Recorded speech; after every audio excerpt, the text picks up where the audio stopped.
네, 안녕하세요. 러메이트부의 라이딩공입니다. 네, 오늘 할 것은 10월 A매치, 남자 축구 성인 대표팀이 하는 10월 A매치에 대해서 간단하게 프리뷰를 하려고 이렇게 여러분들을 찾아뵙게 되었습니다. 자, 일단 10월 A매치 일단 10월 10일 목요일 맞죠? 10월 10일 목요일부터 화성 종합 연기 타운에서 MBC에서 8시부터 정확히 말하면은 7시 30분부터 중계를 시작한다고 하는데 경기 시작 시간은 8시입니다. 자, 우리나라 홈 경기인 만큼 상대가 또 현재 피파 랭킹 6월 피파 랭킹 6월인가? 6월이 아니라 9월이 아닌데 9월에는 발표가 안 됐나? 뭐 어쨌든 현재 피파 랭킹 기준으로 현재 스리랑카가 202위입니다. 즉 200위권에도 못 들어왔다는 소리죠.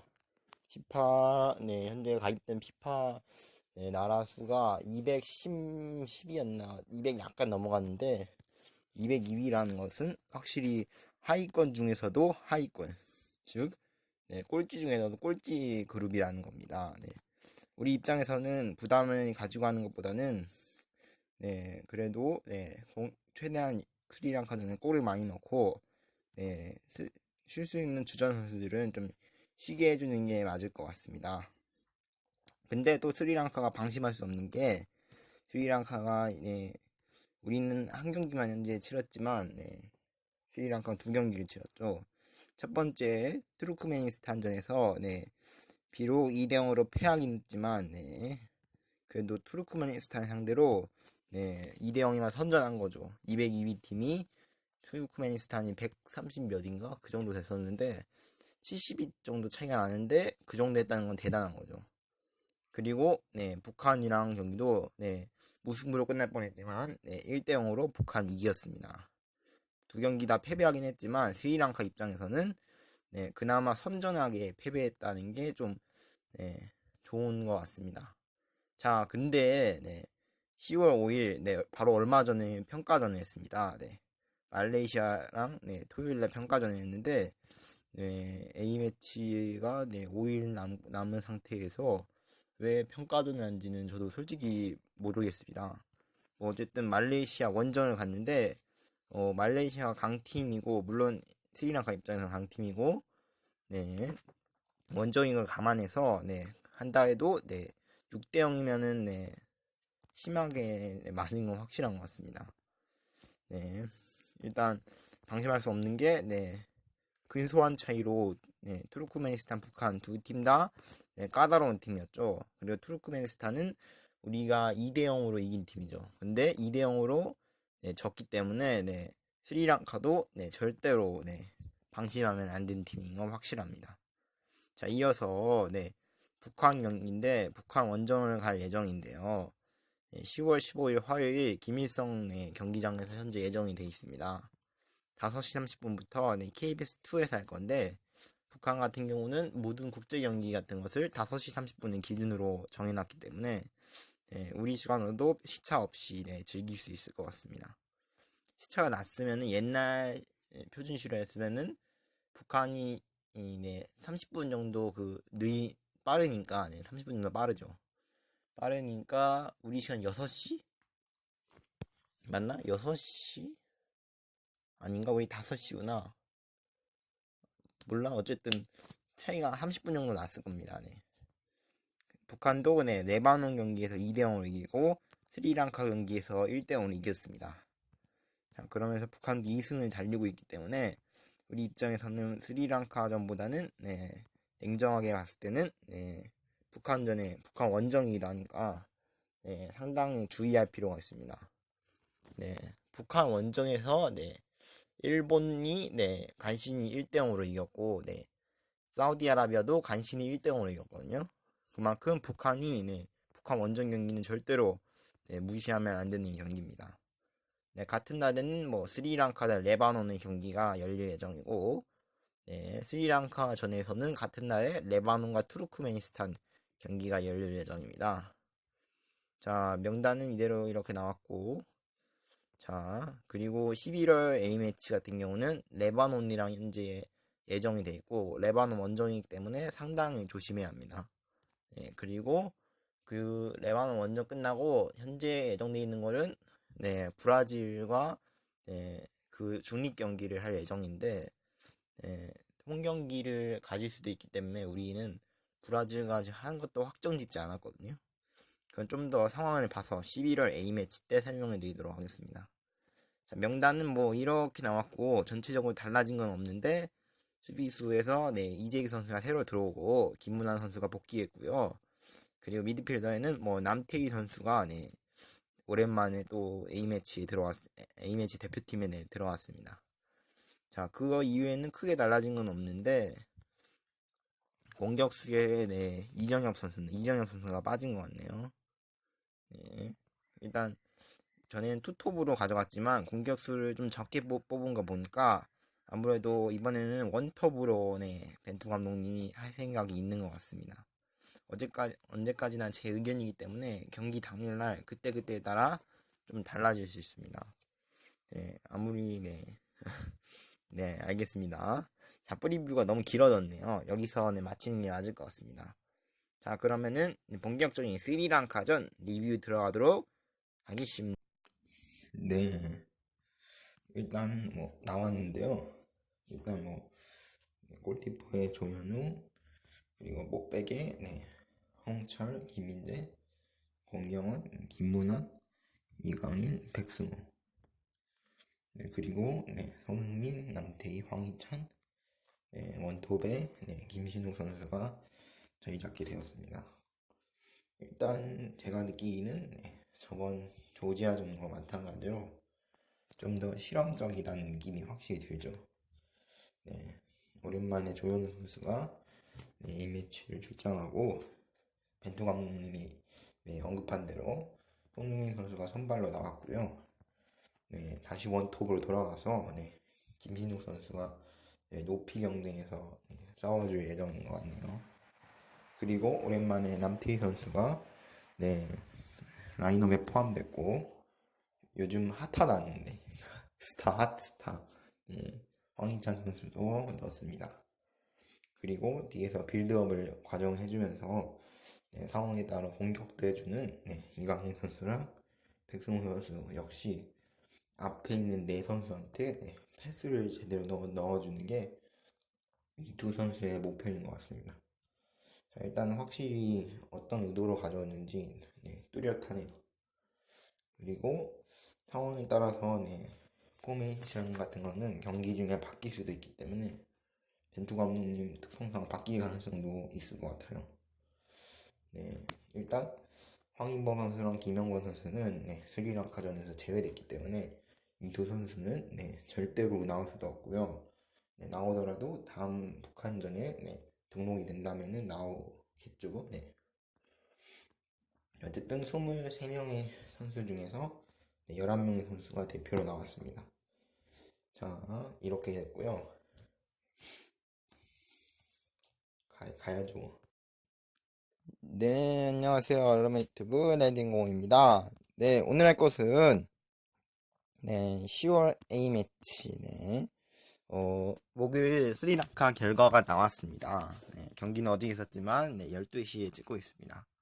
자, 먼저 결과부터 알려드리자면 8대 0으로 오랜만에 우리나라가 대승을 했습니다. 저번 우즈베키스탄 호주 중립 경기 이후로 오랜만에 대승해가지고 좀 마음이 가벼웠고요. 일단 골부터 볼게요, 일단. 선제골은 손흥민 선수가 가볍게 인사이드로 밀어가지고 확실히 수준 차이가 많이 난다는 걸 보여주면서 선제골을 냈습니다. 자, 그 이후로 또 뭐 김신욱, 황희찬까지 넣으면서 경기가 완전히 한국 쪽으로 기울었고요. 그 이후로 전반전에만 5골을 넣었죠. 그리고 마지막 골 같은 경우는 핸드볼 파울이 지적되면서 PK를 찼는데 그 옛날에 그 손흥민 선수가 골대 맞고 뒤에 누구였다? 이름이 기억이 안 나네. 어쨌든 선수한테 패스해 주잖아요. 패스해 준다고 해가지고 손흥민 선수가 네, PK에 대해서 약간 뭐 저주 같은 게 있었어요. 근데 이번에는 그 저주를 좀 풀어낼 만한 네, 물론 상대 약팀이긴 하지만 그래도 네, 추가 시간에 네, PK 골을 넣으면서 네, 그러면서 5대 0으로 마쳤습니다. 네, 그 이후로 네, 손흥민 선수는 네, 60분 정도 뛰고 후반전에 네, 후반 15분경에 네, 교체 아웃됐는데 그 상황에서 네, 경고를 받았습니다. 경고 사유는 네, 시간 지연이라고 하는데 네, 개정된 규칙이 있죠. 네. 선수가 이렇게 교체돼서 나갈 때 손흥민은 주장 완장을 차고 있잖아요. 그 주장 완장을 네, 김신욱 선수한테 옮겨주고 네, 나가려고 하는데 보통은 가까운 터치라인에 나갑니다. 나갈 때 가까운 터치라인 쪽으로 나가는데 손흥민 선수가 네, 가까운 터치라인이 아니라 네, 우리 벤치 쪽으로 오면서 네, 심판은 이건 시간 지연이다라고 판단해서 옐로우 카드를 준 겁니다. 물론 이 옐로우 카드에 대해서 우리 코치진 같은 경우는 엄청나게 항의했죠. 네, 제 의견을 말하자면은 일단 옐로우 카드 사유가 됩니다. 네, 왜냐면은 개정된 규칙이 있는데 네, 기존 규칙대로 네, 시간을 지연한 것도 있고 완장을 빼고 네, 김신희 선수한테 채워준 것도 심판 입장에서는 뭔가 좀 답답했을 거예요. 만약 손흥민 선수가 주장이 아니었다면은 완장을 채워줄 필요 없이 그냥 나갔을 건데 그러면 또 심판 입장에서는 네, 옐로 카드 안 줄 수도 있었는데 그 앞에 있는 장면과 이 장면이 맞물리면서 뭐 규정 위반이기도 하고 뒷장면은 뭐 규정 위반이긴 한데 그래가지고 옐로 카드 받았습니다. 예, 이 옐로 카드가 뭐 그냥 대수롭지. 뭐 퇴장만 안 당하면 되잖아. 다음 경기 나올 수 있잖아. 그랬는데 그런 줄 알았는데 여러분 옐로 카드가 누적이 됩니다. 옐로 카드가 2장 받으면은 네, 다음 경기 한 경기를 출전을 못 합니다. 그리고 이 옐로 카드가 네, 그 최종 예선까지 쭉 이어집니다. 뭐 2차 예선 끝났다고 해서 뭐 리셋되는 게 아니라 최종 예선까지 이어지기 때문에 잘못하면은 네 저번 러시아 월드컵처럼 네 경고 누적으로 네 중국 경기에 못 나와가지고 중국한테 졌잖아요. 네 그런 것처럼 네 손흥민 선수가 네 경기를 못 나오게 되는 그런 순간이 올 수 있습니다. 네 그러면은 약팀한테 잡히거나 또는 이란 같은 중요한 경기 상위팀의 경기에 못 나오기 때문에 상당히 경고 한 장 한 장이 중요한 순간인데 옐로 카드를 받았습니다. 자 그렇다고 해도 제가 좀 마음에 안 드는 게 사실 손흥민 선수보다 네, 스리랑카 선수들이 시간을 더 끌었거든요. 냉정하게 보면은 실력을 다 떠나가지고 냉정하게 보면은 손흥민 선수는 옐로 카드를 한 장 받았지만 그렇다고 친다면은 스리랑카 선수들 대다수가 옐로 카드를 더 받아야 돼요. 그리고 골키퍼도 시간 끌었고 네. 제가 초반에 골키퍼 그 황희찬 선수가 그 팔을 걸었다고 하지만 네, 그렇다고 해서 그거 갖고 그렇게 오바해서 3분 동안 쓰러져 있는 그런 상황 아니에요. 뭐 얼굴을 걷어찬 것도 아니고 뭐 그런 것도 아닌데 네, 물론 네, 상대 약팀이긴 하지만 저는 약팀이라고 봐주지 않습니다. 제 취지는 상대의 실력을 안 보고 그냥 발라버립니다. 좀 죄송합니다. 좀 거친 언행을 했네요. 좀 흥분해가지고 자 어쨌든 경기는 후반전에 3골을 더 내면서 네, 8대 0으로 대승을 하게 되었습니다. 역대 네, 스리랑카가 최다패가 네, 동독전이죠. 12대 1, 11점 차로 패배했는데 네, 만약 우리나라가 만약 진짜 진심으로 제대로 게임했다면은 네, 이 기록도 네, 갈아치웠을 겁니다. 네, 그만큼 엄청났고요.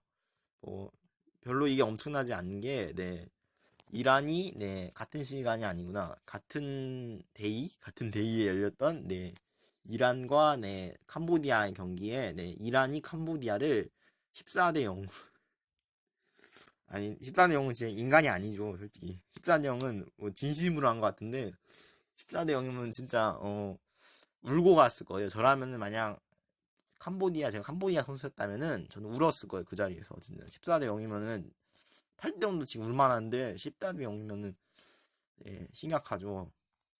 네, 그만큼 네, 그래가지고 별로 지금 8대 0에 감흥이 없는 건데 8대 0도 잘한 겁니다. 네, 충분히. 그리고 우리 선수들이 기회를 좀 많이 날려본 것도 있고 네, 우리 선수들 스피드를 못 따라오더라고요. 그냥 가볍게 패스 하나 톡 중앙을 넣어주면은 아무리 수비수들이 많더라도 네, 패스가 이어지더라고요. 우리 선수들 스피드에 못 따라오더라고요. 수비가 아예 안 된다는 소리예요. 수비 진영이 네, 막 스리랑카는 네, 전반 중반에 네, 선수를 원톱을 한 명 빼놓고 그 다음에 네, 선수들을 페널티킥 박스 쪽에 10명을 배치해놨거든요. 쉽게 말해서 네, 텐백이라는 용어 좀 그러나 10명을 뒤에 그냥 세워놨어요. 근데 그래도 뚫려요. 그만큼 수비가 아예 안 돼요. 마냥 예, 10명이 아니구나. 골키퍼까지 포함하면 10명이구나. 네. 어쨌든 만약 앞에 있는 한 명까지 불러온다고 해도 네, 뚫렸을 겁니다. 그만큼 네, 네, 우리가 충분히 이길 수 있었던 상대였고요. 네, 뭐 너무 게임 끝났으니까 너무 잘난 척하는 것 같은데 네, 그렇다고 하기에 상대가 좀 너무 모자른 면도 있죠. 네.